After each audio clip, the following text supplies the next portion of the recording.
Are we activated? Hopefully we're recording right now. What am I going to talk about? My perception on OTR is different from a lot of people. I call up a lot of these companies and I'll ask them the question, what is the average length of your loads? And they will say, it's an OTR company. Oh, the average is about, 900 to 1,000 miles. For me, that's a short haul load. Wait, 900 miles? I'll explain. And I'll explain why any real serious company, at times, you can actually make less per mile, but make more because you're not constantly at a dock.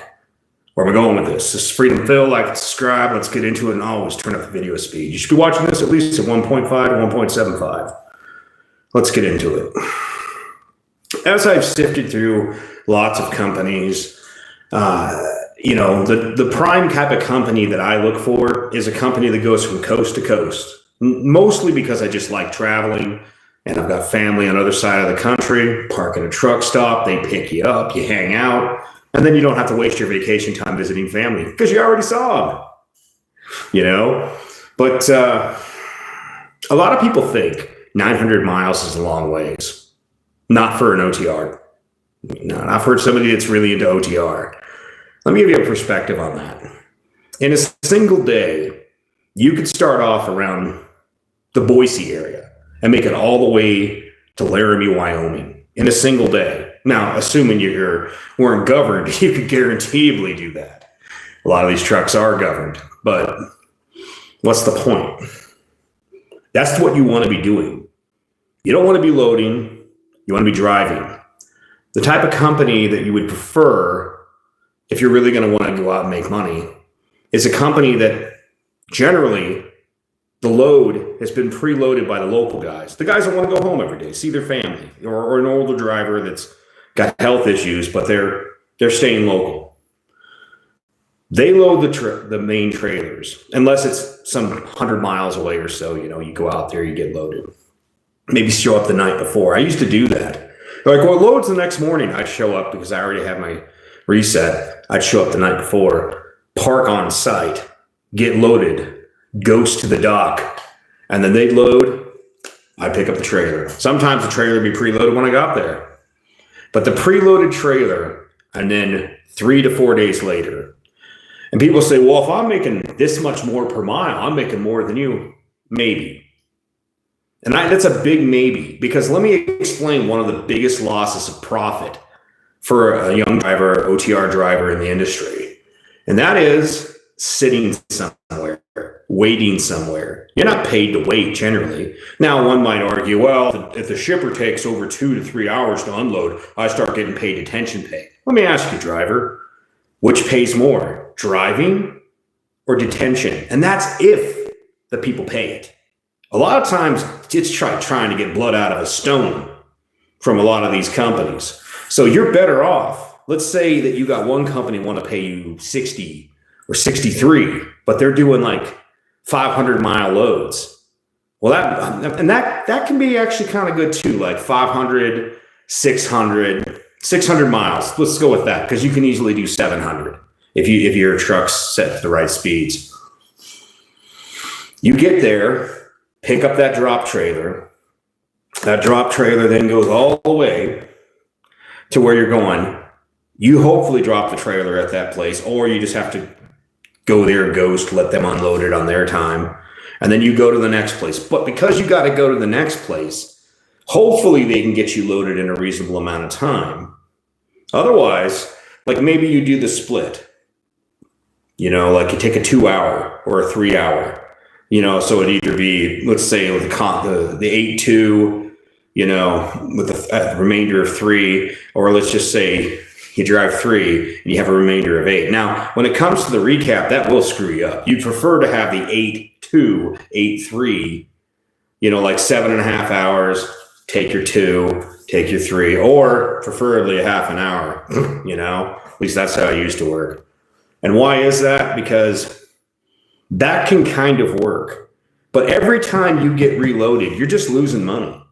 So I've seen companies out there where, sure, they don't pay the top % rate per mile, but they have long loads.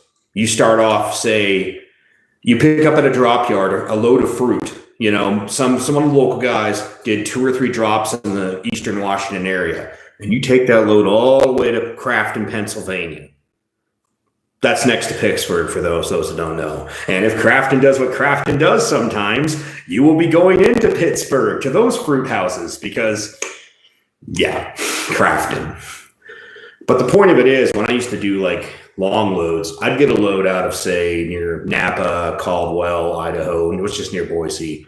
And I'd take it all the way down to Atlanta. I'd take it all the way to, what do you call it? Chicago, Chirac. I'd take it all the way over into Michigan. And that's good money. Because, mind you, I was making pretty good pay cents per mile before I left. I was making 65 cents per mile. Which I know some of you guys are making 70. Good on you. That's not me. But yeah, you get these loads and they go that far. You don't have to lose money to reloading because that's all you're doing is losing money. So you could be making 70. Let's say you're on the East Coast or some, you know, you're part of that Eastern segment and loads literally just might go 300 miles. You pick up this load, you take it 300 miles. Now, if you can do a drop and hook, that's great. But if you got to sit there, you just wasted you got there that day. Hopefully they unload you. What if they unload you tomorrow morning? Then you just got to sit. So you only got 300 miles for that day. So you're not really getting the most of what you could get out of that. And for me, the other thing about, you know, the whole long load versus short load, short loads just feel like more work because then I got to work around their schedule. When I get a long load, pick it up, blast off, get my 10-hour break, blast off, get my 10-hour break, blast off. And then usually by the 4th day, blast off, but you don't have to go as far.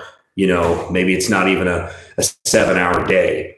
But all the same, when I get recap from those first 3 days after the 8-day turns over, I'm getting full days on recap. So let's say I start out in the Northwest.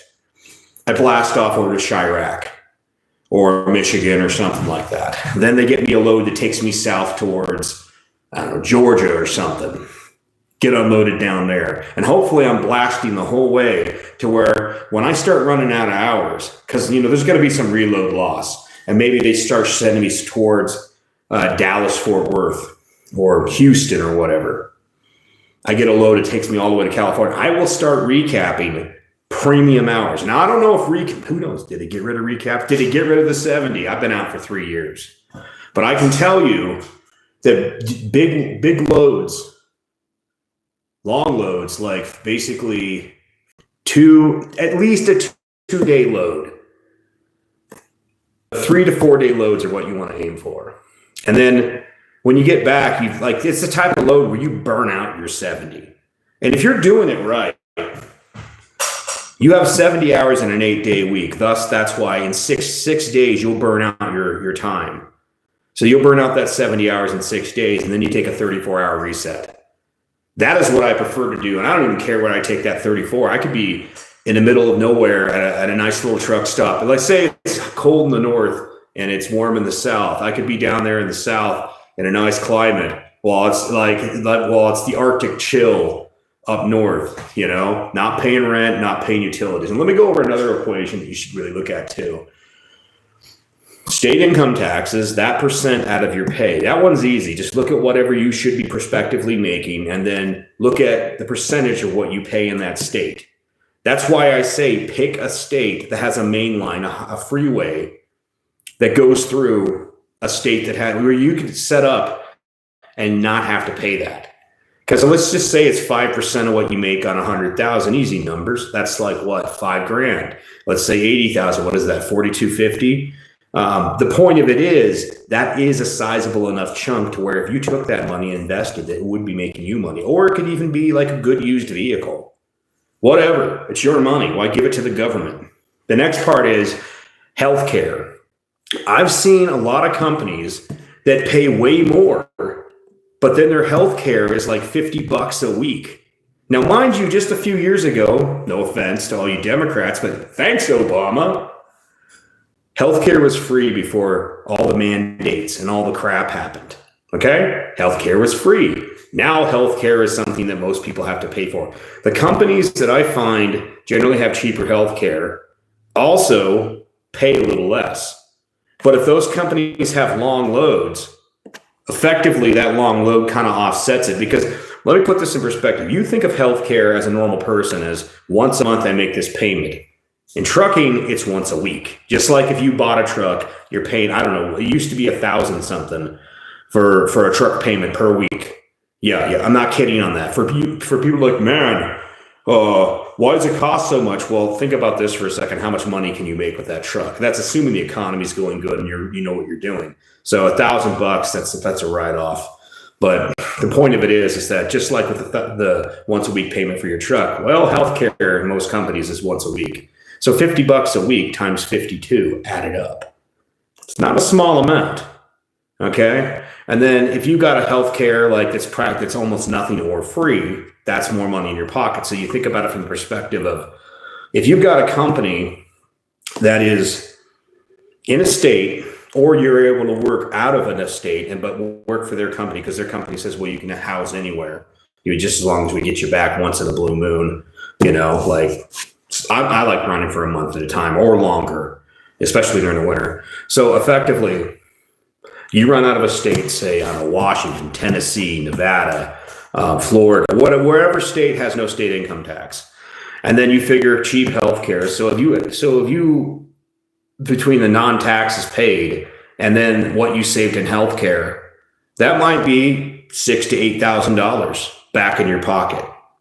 So sometimes the highest pay can be really good if you have long loads. But if the company doesn't have long loads, and also something you have to consider in this modern economy, as I'm noticing, is the freight is for some reason down. The economy is slowly picking up, but there's a lot of consumers. People are scared consumers right now. We're still feeling the effects of inflation, and so a lot of companies that used to pay this much are now offering this much.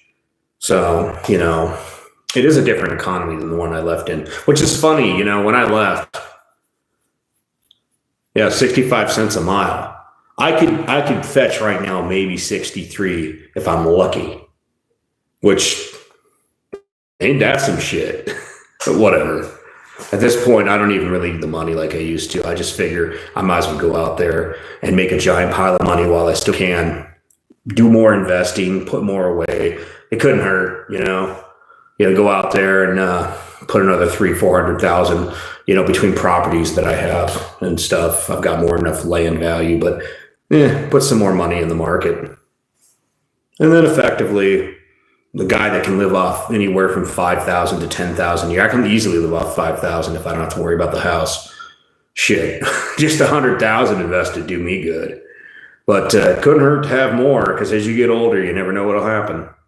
So all I'm saying to young drivers out there, don't discount a company if they pay a little less, but they have, if they've been proven to have good long loads and their health care is affordable and they're willing to work with you if you want to be in a state that has no state income tax, you might have a winner there. Because I've found over the years, I've found generally the mega companies, they have so many people working for them that you're trash and you're a number. And the companies that are too small and rinky-dink, they don't have the volume. But you get a company that has at least 50 trucks, up to a few hundred, and that's generally a really good company. That's generally about the right size of a company because they're still human. They're not robots. Because once they get too big, they go robotic. And so the moral of the story is that mom and pop companies that have built themselves up are generally pretty good.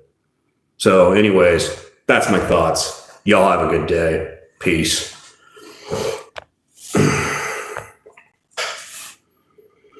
Done.